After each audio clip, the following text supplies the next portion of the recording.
เคยអ្នកទាំងអស់គ្នានេះគឺជាវីដេអូដែលនិយាយអំពីដំណើរជីវិតចុងសប្តាហ៍របស់ខ្ញុំ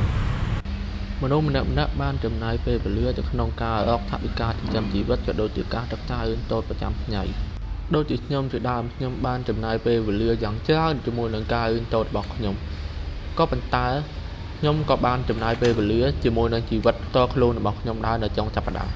បន្ទាប់ពីការសិក្សាខ្ញុំបានចំណាយពេលវេលាទៅលើការធ្វើវិការផ្ទះដែលលោកគ្រូអ្នកគ្រូគាត់បានដាក់ឲ្យមកពីសាលាក៏ដូចជាបានចំណាយពេលអ្វីដែលថ្មីចំណេះដឹងណាដែលថាខ្លួនមិនទាន់ចេះយកមកបន្ថែមនិងស្វែងយល់តាមបណ្ដាញសង្គមក៏ដូចជាប្រព័ន្ធអ៊ីនធឺណិតផ្សេងៗដើម្បីធ្វើឲ្យការសិក្សារបស់ខ្ញុំកាន់តែប្រសើរជាងមុនជារាល់ពេលដែលខ្ញុំគិតថា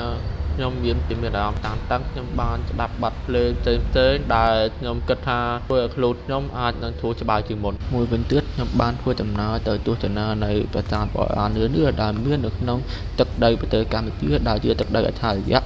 នៅមនុស្សលោកអូខេអ្នកទាំងអស់គ្នាយ៉ាងមិនដែរបន្ទាប់ពីបានទស្សនានៅវីដេអូមួយនេះហើយតើអ្នកទាំងអស់គ្នាមានពេលវេលាដ៏ល្អជាមួយខ្លួនឯងនៅចុងសប្តាហ៍ដែរទេបើមានសូម comment នៅក្រោមវីដេអូនេះឲ្យខ្ញុំបានដឹងផងចំពោះអ្នកទាំងអស់គ្នាដែលបានចំណាយពេលវេលាទស្សនានៅវីដេអូពីដំណើរជីវិតនៅចុងសប្តាហ៍របស់ខ្ញុំមួយនេះចុងក្រោយខ្ញុំសូមអរគុណក៏សូមជម្រាបលាបាយបាយ